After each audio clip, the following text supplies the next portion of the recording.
Bonjour à tous. Merci de nous rejoindre dans cette conférence. On est très heureux de partager en fait des réflexions, mais également des cas concrets sur ce sujet qui est le sujet chaud du moment, qui est l'IA. On va patienter encore un petit peu pour attendre que tout le monde se connecte. On voit là les connectés qui continuent d'augmenter. Et je vais juste peut-être introduire un tout petit peu les composantes de cette conférence. Donc globalement, la conférence, ça va être vraiment sur deux grands piliers. Un premier pilier qui va être des analyses d'experts, de personnes qui sont dans l'intelligence artificielle, qui produisent aujourd'hui des algorithmes, des techniques, et qui vont vraiment permettre de sortir un peu du fantasme et revenir sur quelque chose de très réel, qu'est-ce que l'IA, qu'est-ce qu'on peut en faire dans le secteur du RH, mais également des cas concrets très précis d'usage, d'application pour vous. Et puis également des témoignages. On a la chance d'avoir deux personnes qui vont pouvoir témoigner, qu'on introduira dans la présentation et qui permettront de donner finalement le point de vue d'un RH ou en tout cas de personnes qui sont dans le secteur des RH et qui ont forcément un point de vue, en tout cas un intérêt sur la partie intelligence artificielle.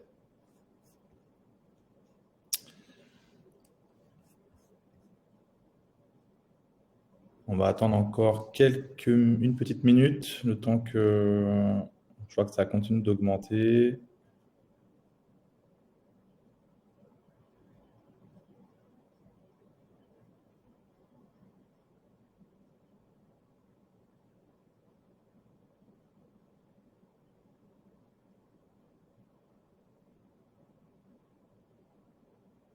Bon, c'est en train de se stabiliser, j'ai l'impression.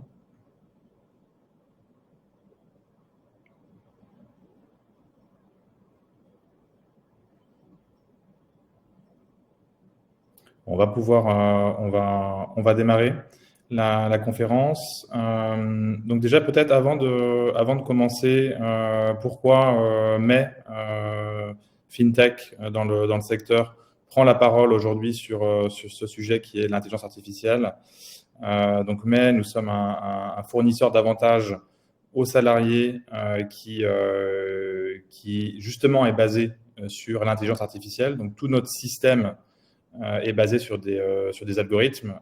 Donc c'est ce qui fait qu'on a pu apporter les innovations qu'on a apportées aujourd'hui sur le marché. Donc c'est pour ça qu'on prend la parole aujourd'hui sur ce sujet. Donc voilà, sans faire trop de pub pour May, on est le seul fournisseur d'avantages aux salariés qui permet aux salariés de choisir ses propres avantages et dont la reconnaissance des avantages est basée sur l'intelligence artificielle.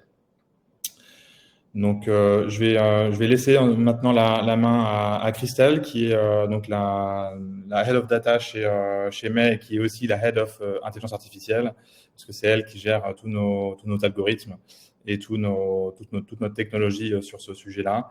Et l'idée, c'est que Christelle puisse donner un point de vue à la fois pédagogique, mais aussi quand même assez concret sur l'IA et sur tous les mots, on va dire, un peu qu'on retrouve beaucoup dans cette thématique. Christelle, je te laisse la suite. Bonjour à toutes et à tous. Oui, donc on voulait revenir sur des définitions de tous ces mots que vous pouvez entendre dans les médias aujourd'hui et qui peuvent être employés par des influenceurs LinkedIn qui vont vous promettre que 3 prompts ChatGPT peuvent vous faire gagner 10 000 € ou alors par des prophètes de l'apocalypse comme Elon Musk qui disent que c'est la fin du travail et voilà. Et on voulait revenir un peu aux basiques et aux définitions sans pour autant trancher les débats qui sont en cours pour que vous ayez les clés pour peut-être un peu mieux les comprendre. L'IA, c'est un terme assez générique qui a été utilisé pour plein de domaines différents. Mais si on revient à sa définition qui a été créée donc, par un de ses pères fondateurs, l'idée, c'est d'automatiser des tâches et de laisser une machine faire des tâches que jusqu'alors les humains faisaient mieux, soit parce que ça nécessitait des capacités de réflexion particulières, soit des capacités sensorielles, visuelles, auditives. Au sein de l'IA, il y a énormément de branches. Il y a tout ce qui va être lié à la mécanique pour les robots, mais il y a ce qui nous intéresse et ce dont on parle le plus aujourd'hui, c'est principalement ce qui est lié au software. Et le pan de l'IA le plus mainstream, je dirais, pour le software, c'est ce que vous avez dû entendre parler du machine learning ou de l'apprentissage automatique. Et l'idée derrière ce sujet, c'est qu'on va donner à un programme plein d'exemples de choses qui ont été faites dans le passé et on va lui demander d'essayer de trouver des schémas qui lui permettent de les reproduire. Je vais prendre un exemple pour que ce soit plus concret. On prend l'exemple d'une photo d'une pièce d'identité, d'une carte bleue, et on veut trouver les chiffres sur une carte bleue dans quelle que soit la photo. On pourrait se dire c'est très simple, il suffit de couper toujours au même endroit, vu que les chiffres sur une carte bleue, ils sont toujours au même endroit. Cependant, la personne qui a pris en photo sa carte bleue, elle peut l'avoir inclinée, il peut y avoir une réflexion, elle peut avoir bougé, et en fait, toujours découper au même endroit, ça va nous faire couper des chiffres, et donc on sera plus en capacité de très bien lire les chiffres sur une carte bleue. Donc ce qu'on va faire, c'est qu'on va donner à un algorithme énormément d'exemples de chiffres de carte bleue. Comme ça, il va trouver qu'est-ce qui détermine que c'est un chiffre d'une carte bleue ou c'est le fond de la carte bleue. Donc, il va se baser sur la texture, les réflexions, les bords. Et ensuite, il va être capable de trouver dans toutes les images, quelle que soit l'inclinaison et quelle que soit la luminosité, les chiffres sur la carte bleue. Là, l'exemple que je vous ai donné, c'est un exemple qu'on appelle une méthode discriminative, dans le sens où je donne à mon algorithme des points de données, donc ici des images de carte bleue, et j'attends un résultat fixe. Je sais ce qui va me sortir. Il va me sortir un morceau de cette image. Ce qui est très en vogue aujourd'hui, c'est ce qu'on appelle les méthodes dites génératives, donc à l'inverse de discriminatives, où vous allez donner des nouveaux points de données, et en échange, l'algorithme va vous donner des points de données que vous n'avez jamais vus avant. Je vous donne un exemple très concret. ChatGPT, vous lui mettez un morceau de texte libre, et il vous renvoie un morceau de texte libre, mais vous n'avez aucune idée de ce qu'il peut vous renvoyer. Il peut générer du nouveau texte.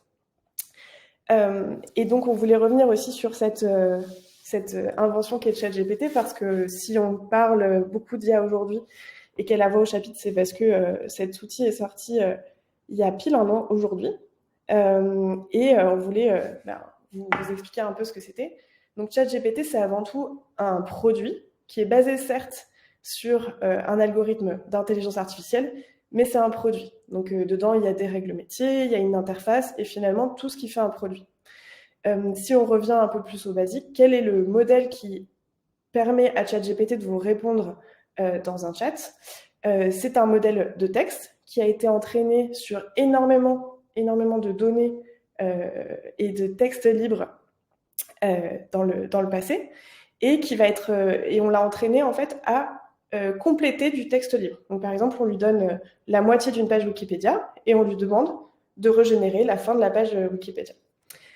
Donc c'est pour ça qu'il est très bon pour parler, générer beaucoup de texte, qui peut être très volubile. C'est parce qu'il a été entraîné à faire ça. Et plus généralement, ces modèles, donc comme je disais, c'est plus la révolution technologique de ces outils, c'est plutôt 2018. Mais aujourd'hui, la vraie révolution, c'est d'avoir donné accès à tout le monde à ces technologies qui jusqu'alors étaient dans les mains de quelques-uns. Et du coup, ça pose de nouveaux problèmes, notamment des problèmes de confidentialité, des problèmes de respect de la vie privée, parce que du coup, toutes ces données, elles ont été entraînées sur des données qui n'étaient pas forcément libres, donc aussi des problèmes de droit d'auteur. Et aussi un autre sujet que ça pose, c'est la sobriété numérique, parce qu'il se trouve qu'on estime que si vous faites la même recherche dans ChatGPT et dans Google, l'impact carbone que vous avez, il est 5 à 10 fois plus élevé. Donc, c'est des questions qu'on se pose de est-ce que ça vaut vraiment le coup de passer par ce genre de modèle pour, par exemple, une recherche qu'on pourrait faire très facilement sur Google. Et donc ça, c'était pour l'image globale un petit peu. Donc, qu'est-ce que c'est que l'IA? On a fait des articles un peu plus approfondis pour définir d'autres points si ça vous intéresse. Et là, on va essayer de revenir vraiment dans le concret. Et quand vous avez entre vos mains des outils comme ChatGPT ou des outils comme Midjourney, par exemple, qui va générer des images, à quoi vous devez faire attention dans votre utilisation de tous les jours. La première, on en a déjà parlé tout à l'heure, c'est le partage d'informations confidentielles.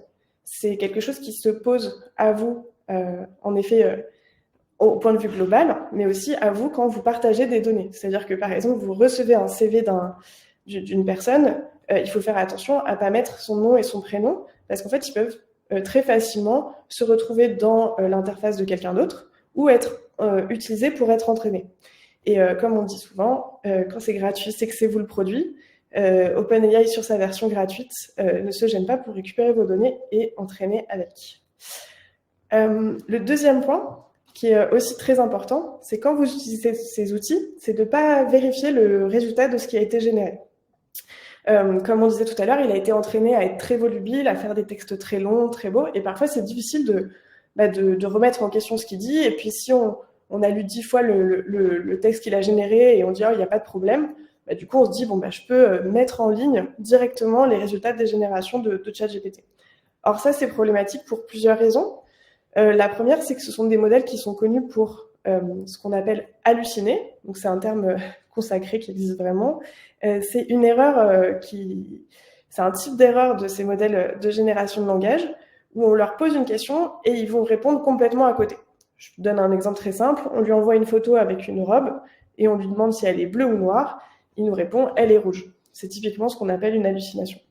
Et donc ça, comme c'est très absurde, si vous utilisez ce résultat directement, ça peut faire que votre image de marque empathie, notamment sur des offres d'emploi, quelque chose qui serait complètement déconnecté. Le deuxième point qui est très important, c'est que, comme on disait tout à l'heure, c'est des modèles qui ont été entraînés sur le passé. Or, on disait, dans le passé, il peut y avoir des textes discriminatoires, des textes avec des biais sexistes.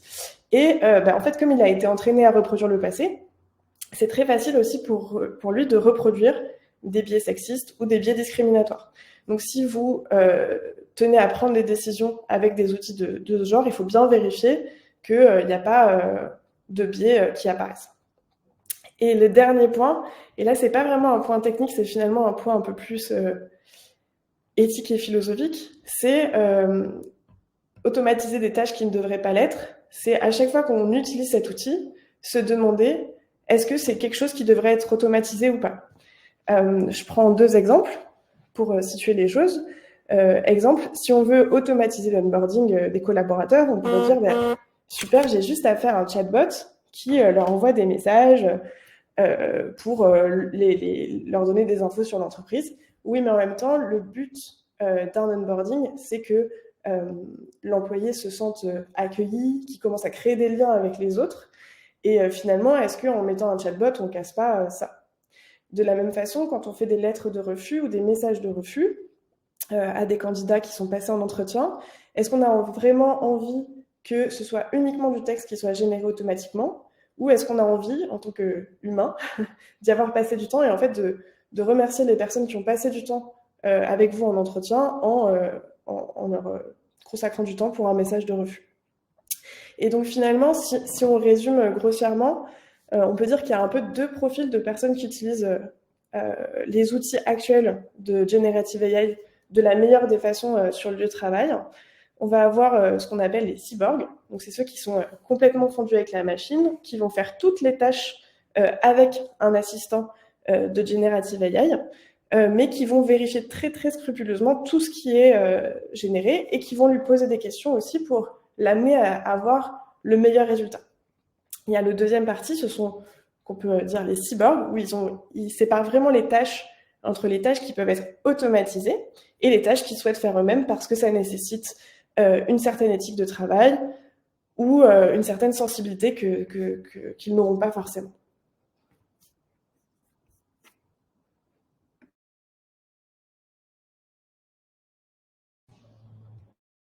T'as pas ton micro, Boris. Merci beaucoup Christelle et merci Cyril pour le petit rappel. On va laisser la main maintenant à Alexandra, qui est la DRH de WeMaintain, pour qu'elle puisse aussi nous donner son avis sur elle, sa vision sur l'intelligence artificielle avec voilà, vraiment une vision très concrète de ce que ça peut être pour le métier d'un DRH. Bonjour. Donc oui, moi je suis Alexandra, donc je suis DRH et je suis française, mais j'ai la particularité d'être revenue en France il y a un an, d'avoir passé 15 ans à Londres, en Angleterre, et d'avoir presque toujours travaillé dans des boîtes américaines, puisque j'ai fait GE, j'ai fait Google, et maintenant je suis dans ma 3e start-up.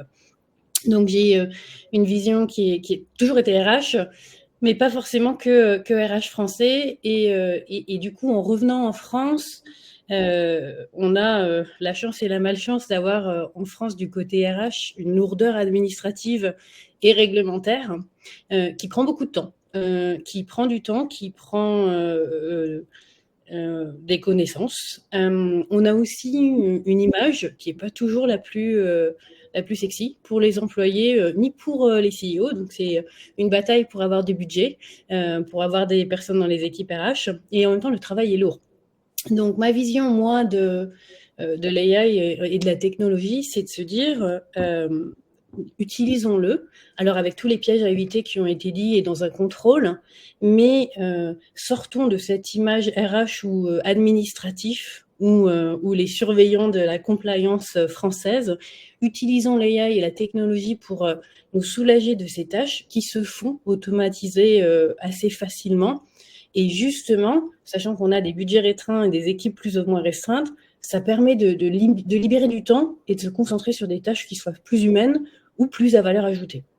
Et ça va, j'espère, redorer un peu l'image de la fonction RH et pouvoir le comparer à ce qu'on voit dans d'autres pays où il y a moins d'administration et RH est plus justement sur le côté business partnering, coaching, support à l'humain ou même sur l'innovation et tout ce qu'on peut faire dans la fonction people.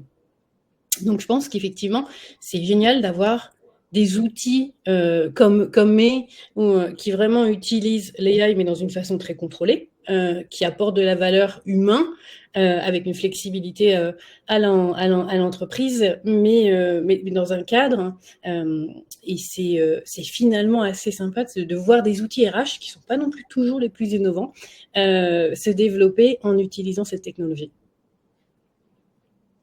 Merci beaucoup, Alexandra. On va repasser la main à Christelle qui va là peut-être aller approfondir un peu plus des cas concrets de ce qu'on peut faire, ce qu'on pourrait faire avec l'IA déjà aujourd'hui, mais demain encore plus. Et juste pour vous dire que ces différentes cartes que vous voyez à l'écran sont reliées à des articles qui sont beaucoup plus fournis, qui ont été aussi écrits par Christelle, et que vous pouvez consulter directement sur le blog de May. Christelle, je te laisse la parole. Oui. On me rappelle aussi que si vous avez des questions, vous pouvez les poser dans l'onglet questions. On y répondra sûrement à la fin. Mais voilà. Donc, n'hésitez pas à poser des questions si vous avez des questions sur tout ce qu'on a pu dire depuis le début. Donc, on voulait vous présenter quelques use cases qui sont facilement automatisables avec de l'IA. Donc ici, on a listé 8 use cases, mais on ne va pas rentrer dans les 8, sinon on n'aurait pas le temps.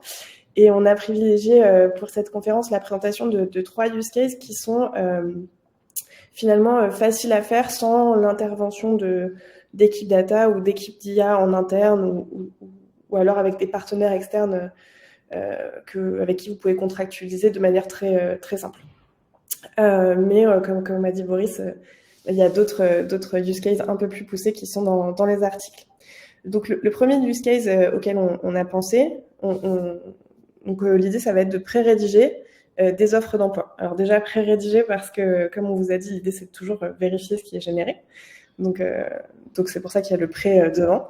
Donc, ce que vous pouvez faire, c'est, si vous avez des offres d'emploi à rédiger, prendre des offres d'emploi d'autres entreprises qui vous plaisent, avec un style qui vous plaît, ou prendre des offres d'emploi à vous, vous étiez content du résultat, et les mettre tout ensemble en texte dans ChatGPT, et ensuite lui demander de créer une nouvelle offre d'emploi pour un nouveau poste avec les caractéristiques que vous lui donnez. L'avantage, c'est que vous allez pouvoir très facilement personnaliser des offres d'emploi, avoir beaucoup d'offres d'emploi pour pouvoir attaquer peut-être différents marchés en fonction de vos besoins en recrutement. Et donc, ça peut accélérer un peu le travail là-dessus. Le deuxième use case qu'on trouvait intéressant, c'est pour prendre des notes et des résumés d'entretien. Donc, en entretien, alors je sais pas vous, mais moi, j'aime bien passer du temps à écouter la personne qui est en face de moi, et si je prends des notes, parfois je perds la concentration. Et avoir quelqu'un qui peut prendre des notes à votre place et faire le résumé de l'entretien pour pouvoir mettre dans vos outils, c'est toujours intéressant. Il y a plusieurs systèmes qui vous permettent donc d'inviter dans vos Meet, dans vos Teams, des agents qui vont écouter l'entretien et en faire un résumé.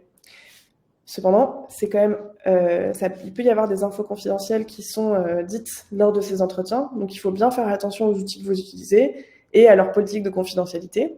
Il y en a qui sont très bien. Il y a Mojo et Fireflies AI, qui sont deux outils avec des politiques de confidentialité très, très propres et que vous pourriez utiliser pour vos entretiens. Et le dernier, c'est un peu plus... disons que ça utilise encore plus les capacités de ChatGPT, c'est la possibilité de pouvoir s'entraîner pour ces entretiens. Quand on doit faire passer des entretiens, parfois on pose toujours les mêmes questions, quelle que soit la personne en face, si on n'a pas eu le temps en plus de se préparer. L'avantage de ChatGPT, c'est qu'on peut lui dire, voilà, j'ai cette personne, elle a tel profil, elle a fait telle chose dans sa vie, quelle question je pourrais lui poser. Donc ça, c'est un peu le niveau 1. Où on utilise juste sa capacité à finalement avoir récupéré des informations dans le passé sur Internet. Mais il y a le niveau 2, où en fait on veut s'entraîner comme si on avait en face un candidat. Et en fait, ChatGPT est excellent pour incarner des personnages. Donc l'idée, ça va être de lui dire agis comme cette personne qui a tel profil, et faisons un entretien ensemble. Et du coup, ça donne des idées, ça vous donne aussi les questions que cette personne pourrait poser en fonction de son profil, et d'avoir toutes les informations avant de commencer. Merci beaucoup, Christelle. On va introduire maintenant Dimitri, qui est le directeur compensation et bénéfices de Decathlon, pour qu'il nous donne également son avis sur ces évolutions technologiques. Dimitri, la parole est à toi. Oui, bonjour Boris, bonjour à tous. C'est très intéressant, vous avez vu les différents use cases, il y en a deux qui ont particulièrement attiré mon attention. Si on va un peu plus loin par rapport à ce qui a été dit par Christelle, il y en a un que je vais pas trop développer, mais moi sur mon métier au quotidien, forcément Excel doit être mon ami, mais Excel me prend beaucoup de temps. Sur ce qu'on appelle le data crunching, sur les enquêtes de salaire, vous pouvez imaginer le temps que peuvent prendre des positionnements métiers dans des entreprises qui soient plus ou moins grandes, mais en tout cas ça prend toujours du temps. Et demain, le temps sur le métier de rémunération gagné sur cette manipulation Excel, moi, je pense que ça va être très, très fort et très efficient. Mais au-delà de ça, là où nous, on est en train d'amorcer avec Decathlon un vrai virage sur l'expérience collaborateur, futur collaborateur, parce qu'évidemment, nos candidats c'est aussi important de prendre soin d'eux. Et autour de ça, c'est comment on arrive à valoriser réellement les avantages. Decathlon à mettre à disposition de ses collaborateurs des avantages sociaux. Mais encore faut-il qu'ils en aient connaissance. Donc vous, vous doutez bien que pour un candidat, c'est encore plus compliqué. Et autour de ça, 89% des entreprises interrogées disent ne pas savoir comment, ou en tout cas ne pas savoir réussir à valoriser les avantages sociaux. Un autre élément nous dit que les attentes des collaborateurs et des candidats sont en train de bouger. Donc moi, je crois vraiment que grâce à l'intelligence artificielle, on va réussir à avoir une personnalisation plus poussée. Parce que pour moi, la valorisation passera par une communication de type par persona, vraiment ciblé par type d'utilisateur, que ce soit au sein de nos candidats ou au sein de nos collaborateurs. Quand on va parler d'un sujet avantages sociaux, on ne pourra pas vendre, entre guillemets, valoriser de la même manière et toucher de la même manière un avantage retraite pour nos publics cadres, non cadres, pour nos jeunes, moins jeunes, de la même manière pour des chèques emploi-service, charges de famille ou pas, des tickets restaurants, population urbaine ou moins, population de magasins, que je connais bien, habitués plutôt à ramener la gamelle et à garder les tickets restaurants papier pour aller faire un restaurant le week-end ou le garder pour une fête durant laquelle il recevra la famille. Bon, voilà, il y a des pratiques qui sont en train de bouger. Et moi, je crois réellement qu'autour de l'intelligence artificielle, c'est vraiment l'expérience collaborateur qui va être améliorée sous 2 angles, hein, vraiment. C'est comment on arrive à s'adapter plus aux besoins des collaborateurs et candidats et comment on arrive à améliorer vraiment la valorisation des avantages sociaux. C'est 2 avantages majeurs que je vois en train de bouger et qu'on a travaillé chez Decathlon. Merci beaucoup, Dimitri.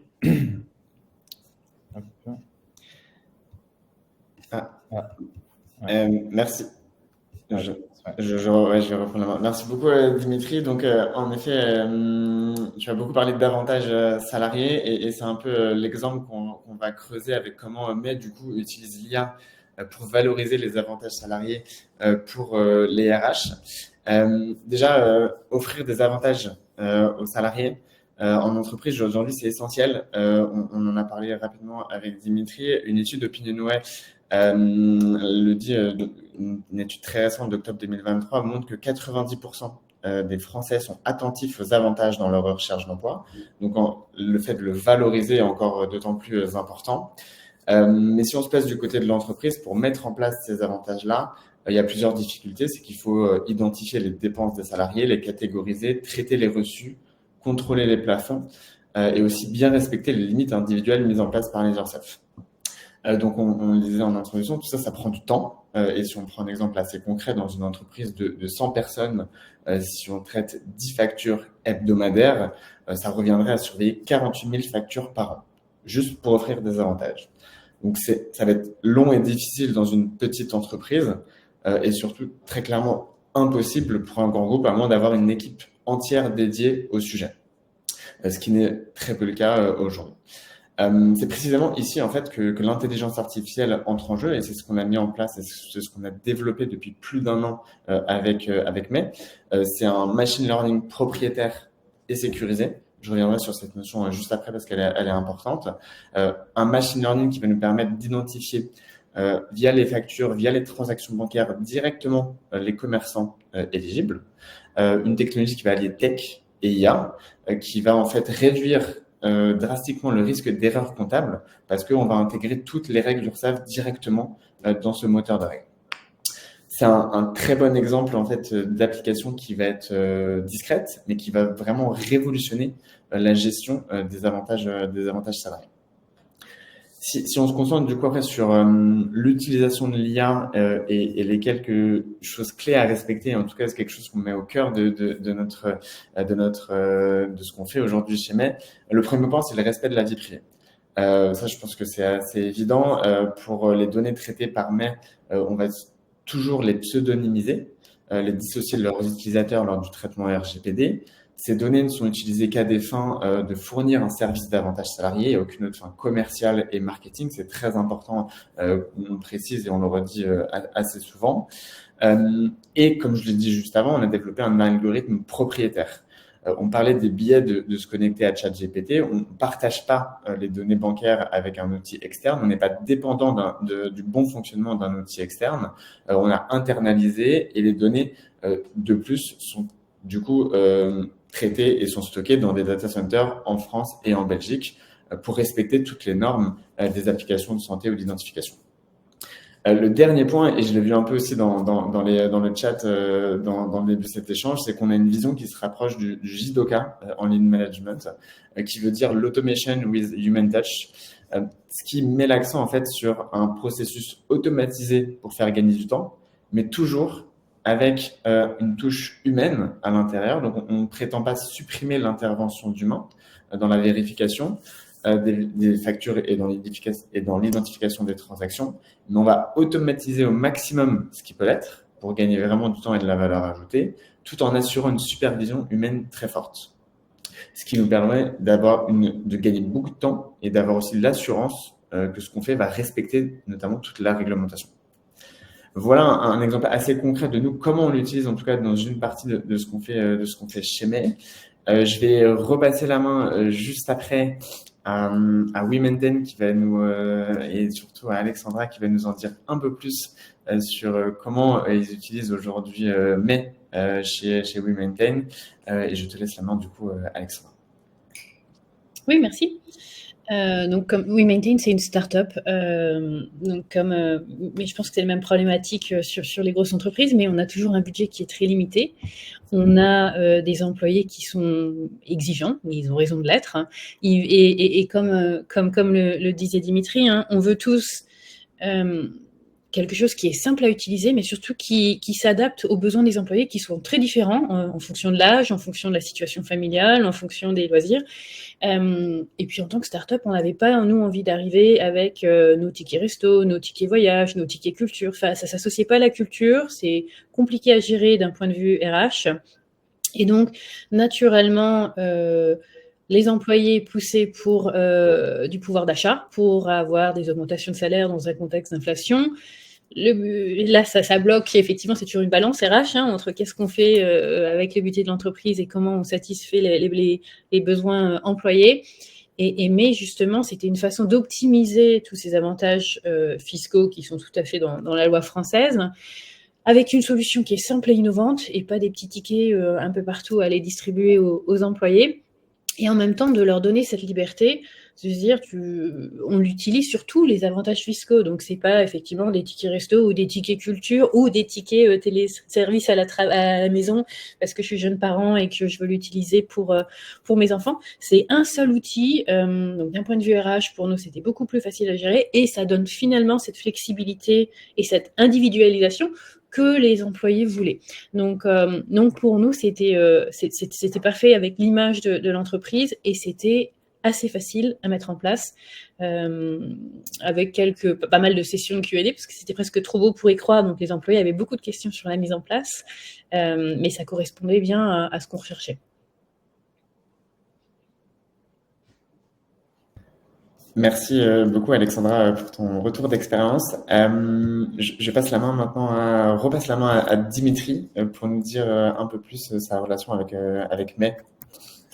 Oui, tout à fait. En fait, c'est issu d'un appel d'offres qu'on a eu à faire sur notre bascule, parce qu'on est encore en ticket papier pour l'instant pour nos magasins, sur une bascule sur la carte déjeuner, dans le cadre duquel donc l'appel d'offres, on a fait un appel d'offres qui était plus large parce qu'on avait vraiment une vision, je vous parlais d'expérience collaborateur, un peu d'une volonté d'avoir un guichet unique, parce qu'en fait, 20 000 collaborateurs, on a beaucoup d'outils, un intranet, un coffre-fort électronique, une communication par mail, et la difficulté, c'était de toucher nos collaborateurs et nos différents collaborateurs. On ne touche pas pareil quelqu'un qui bosse dans nos services informatiques que quelqu'un qui est sur magasin. Donc du coup, cette logique de guichet unique nous a amené à faire une pierre deux coups. C'est avoir donc cette logique de carte déjeuner et forfait mobilité durable sur une plateforme, mais aussi de projeter les personnes qui ont répondu à l'appel d'offres sur une vision ensuite de pouvoir accueillir des prestataires innovants qui allaient nous permettre d'aller un peu plus loin, d'enrichir l'expérience collaborateur, d'amener d'autres avantages, parce que nous, la problématique qu'on a, c'était intéressant le témoignage d'Alexandra sur le besoin start-up, grand groupe, c'est le même sur répondre à une volonté d'individualisation de nos collaborateurs.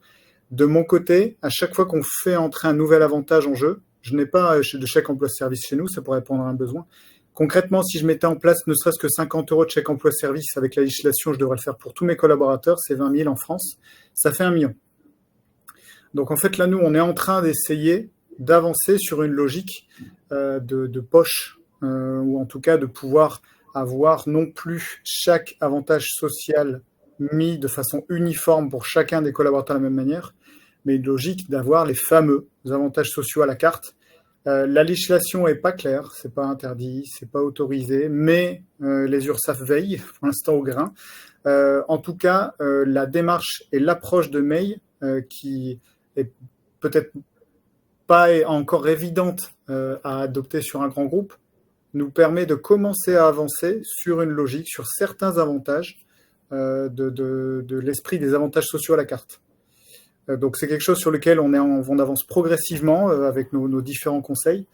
Mais en tout cas, il y a une différence nette qui a été faite par l'approche de May qui tente d'aller sur ce système-là. Et pour un grand groupe, se dire qu'avec un même budget global d'avantages sociaux, on a la capacité à toucher différents besoins, ça change vraiment la donne, tant pour nos collaborateurs que pour nous, employeurs, parce qu'on se rapproche du besoin et le budget, forcément, peut être maîtrisé. On serait sur un budget global et non plus sur, dès que je veux rajouter un nouvel avantage, c'est un coût qui est très conséquent pour l'entreprise. Donc, c'est la philosophie qui nous a attirés. Il y a une évidence, c'est qu'aujourd'hui, c'est pas feu vert sur tous les dispositifs légaux, mais c'est en train d'avancer petit à petit. Donc nous, c'est vraiment ça qui nous a attirés. C'est le côté disruptif chez Decathlon sur l'innovation de produits. On est disruptif, on est innovant. Et en termes RH, on est en train vraiment d'avancer pour remettre pour essayer de challenger notre politique rémunération et aussi plus largement notre employer value proposition. On a une culture qui est forte, on se démarque très fortement sur cette partie-là.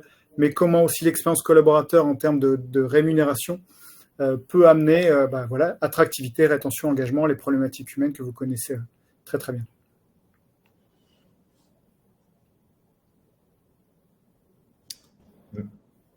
Ouais, merci beaucoup Dimitri. On va passer à la partie questions. Je ne sais pas si Roméo a... Alors, première question, c'est « Je ne comprends pas le service proposé par mai ». C'est une très bonne question. Je vais pouvoir répondre là-dessus.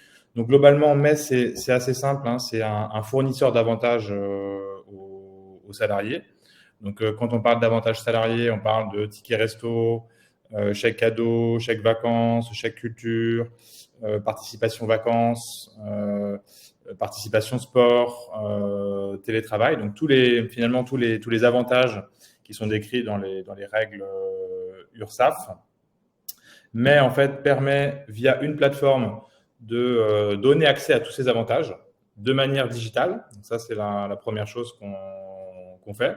Donc, si je schématise, au lieu d'avoir un ticket papier ou même une carte sur du titre restaurant, vous allez pouvoir avoir des avantages complètement digitalisés pour vos collaborateurs. Ça, c'est la première chose. La deuxième chose, c'est que, comme l'expliquait Dimitri et Alexandra, pour la première fois, les salariés vont pouvoir choisir les avantages qui leur correspondent. Donc, tout le monde va avoir une cagnotte, imaginons 3 000 € sur une année. Donc, imaginons 250 € par mois. Et sur ces 250 € par mois, les personnes qui vont au restaurant vont pouvoir utiliser un titre restaurant. Mais les personnes qui amènent plutôt leur gamelle, entre guillemets, et sont fans de sport, ou en tout cas ont un abonnement salle de sport, vont pouvoir payer leur salle de sport avec. Ou d'autres personnes qui auront des frais de mobilité ou des frais de transport en commun importants pourront utiliser cette cagnotte pour ce type de dispositif. Donc, l'idée, c'est vraiment de pouvoir proposer des avantages aux salariés de la manière la plus libre possible et de la manière la plus simple et fluide possible, puisque ces avantages sont directement intégrés sur une seule et même application. Donc, j'espère que c'est plus clair. Il y a une deuxième question qui est-il possible de mettre en commun des avantages venant de l'employeur et ceux du CSE dans une logique de gestion unifiée pour le salarié?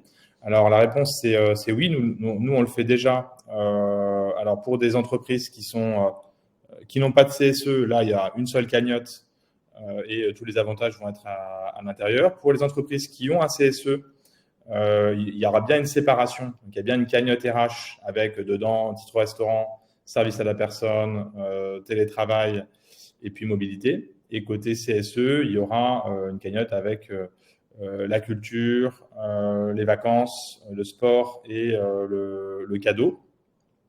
Mais par contre, le salarié, et ça c'est extrêmement important et c'est le point dans la question, le salarié pourra avoir sur sa même application l'ensemble de ses avantages et donc du coup beaucoup plus valoriser forcément les avantages que lui offre son entreprise, que ce soit via sa direction ou que ce soit via son CSE.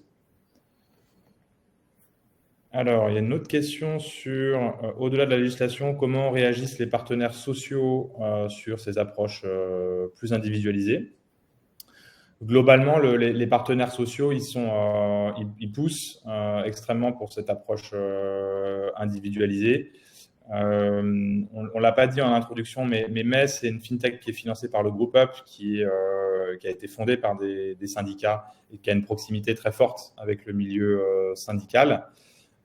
Pourquoi en fait les forces syndicales poussent pour ce type d'avantages? C'est que aujourd'hui, on a à peu près un salarié sur deux qui n'utilise pas ces avantages. C'est énorme. Et le pourquoi il n'utilise pas ces avantages, c'est exactement ce qu'on a décrit pendant cette conférence, c'est-à-dire qu'il y a des situations qui sont complètement différentes. Un jeune parent qui a un enfant et qui du coup a des frais de crèche extrêmement importants, va peut-être pas avoir besoin de dépenser son budget en titre restaurant ou en vacances, etc. Il va avoir pour le coup un vrai besoin social de pouvoir financer sa crèche. Et donc, du coup, les syndicats voient cet intérêt côté salarié pour vraiment faire du cas par cas et être beaucoup plus en soutien dans la réalité des situations de chacun. Donc, plutôt un soutien du milieu syndical.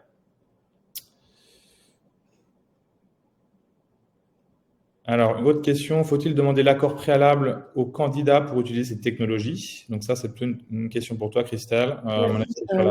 Sur la partie enregistrement et lors de... Alors, la réponse est oui. De toute façon, c'est lié au RGPD, hein, quand vous traitez n'importe quelle donnée, en fait, le RGPD, c'est pas que pour les gens qui font de la donnée, c'est pour tous les gens qui traitent de la donnée, donc y compris des RH avec des CV ou avec d'autres sources d'informations. Et donc, en effet, quand l'entretien, c'est une donnée, la parole de votre candidat, c'est une donnée qui lui appartient. Et comme elle lui appartient, vous devez lui dire que vous l'enregistrez et pour quelle finalité. Et il a le droit de refuser, bien sûr. Merci Christelle. Il y a une autre question qui est, quelle différence faites-vous entre l'IA et un SIRH? Alors, en fait, l'IA, comme je vous disais, c'est des méthodes génériques pour automatiser des use cases. Un SIRH, c'est un système d'information qui va vous permettre de faire toutes vos tâches RH liées à la paye, liées à tous vos besoins. Donc, en fait, un SIRH peut tout à fait intégrer des modules d'IA pour améliorer votre travail. Typiquement, un SIRH pourrait très bien avoir une fonction de lecture de CV où vous uploadez le CV, donc le SIRH vous laisse uploader le CV, et une IA lit le CV et vous préqualifie la personne en disant son nombre d'années d'expérience, quelles sont les anciennes sociétés dans lesquelles il a travaillé, etc. Merci beaucoup, Christelle. Autre question, donc comment l'IA peut-elle améliorer la QVCT? Quels outils IA sont utilisés pour améliorer la QVCT? Avez-vous des retours d'expérience? Là-dessus, je vais peut-être laisser Dimitri et Alexandra aussi donner leur point de vue. Nous, ce qu'on peut dire, c'est qu'évidemment, on a parlé d'avantages aux salariés. Les avantages aux salariés sont un des piliers de la qualité de vie au travail, ce qui permet véritablement de soutenir les salariés à la fois dans des dépenses plaisir, mais surtout dans des dépenses essentielles. C'est bien manger, c'est les soutenir dans leurs dépenses de mobilité pour aller au boulot, c'est les soutenir dans leurs dépenses de crèche ou d'assistants pour les aidants, par exemple. Donc voilà, donc ça, c'est vraiment des choses qui sont très concrètes et qui permettent d'améliorer la qualité de vie au travail. Et l'IA permet de vraiment donner une autre dimension complètement aux avantages aux salariés. C'est-à-dire qu'on n'est plus sur une myriade de petits dispositifs, on est vraiment sur quelque chose qui est beaucoup plus global et qui va permettre de soutenir chaque salarié de manière personnalisée et vraiment au quotidien. Alexandra, Dimitri, je ne sais pas si vous avez d'autres idées là-dessus sur QVTT et IA. Si je peux me permettre, je pense que l'idée, c'est de bien connaître les besoins de vos employés. Souvent, ils sont très, très variés, avec des profils d'employés très variés. L'idée, c'est vraiment d'avoir cette communication, que ce soit par des enquêtes de satisfaction, que ce soit par des one-to-one ou des retours d'expérience sur quels sont les besoins de vos employés. Si vous avez un CSE, d'en parler aussi.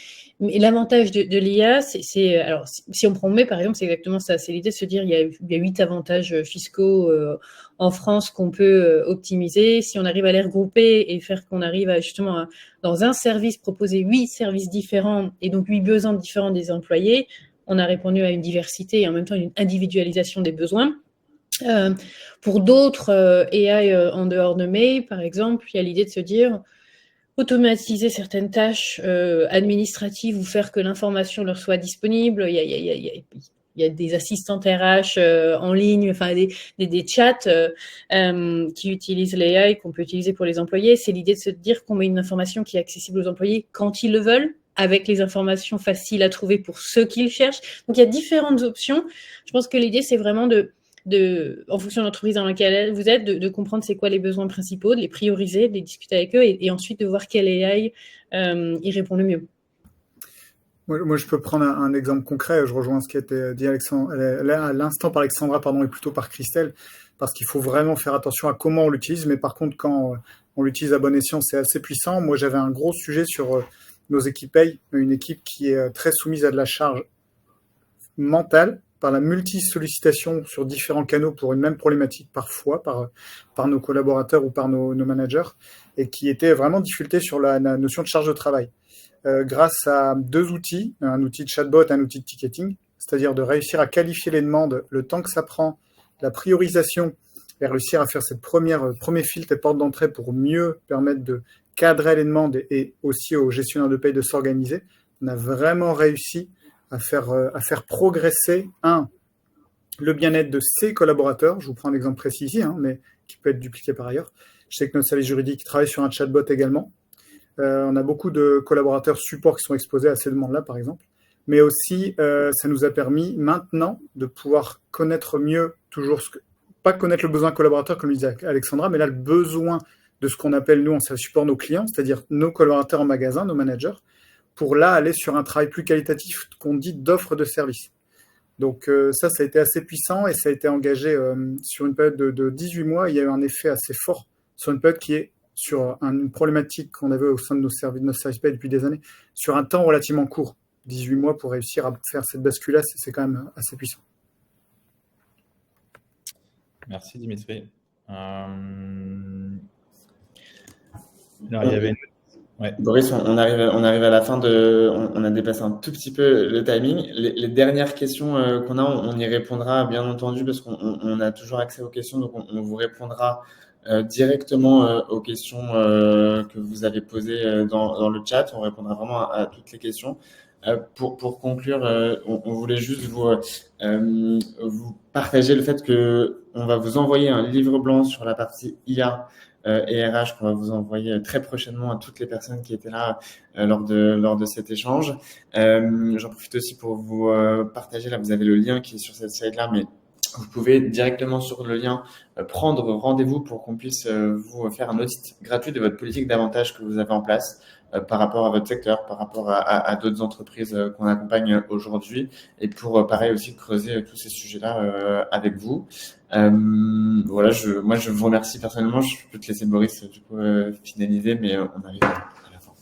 Non, je pense que c'était clair. Franchement, très bon niveau de questions. Merci beaucoup Dimitri et Alexandra pour les échanges et les réponses aussi. Vraiment cette vision très concrète de ce que c'est. L'idée, c'était vraiment d'avoir un échange avec vous le plus proche de la réalité possible aujourd'hui. Et je pense que c'est réussi. Donc voilà, merci beaucoup à toutes les personnes qui ont échangé, posé des questions et commenté. Et puis merci pour les petits messages sympas aussi dans le chat. Et puis on vous retrouve en effet sur la page de mai. Il y aura les pages du blog avec les articles détaillés et le livre blanc qui vous sera également envoyé. Merci beaucoup. Merci beaucoup à tous.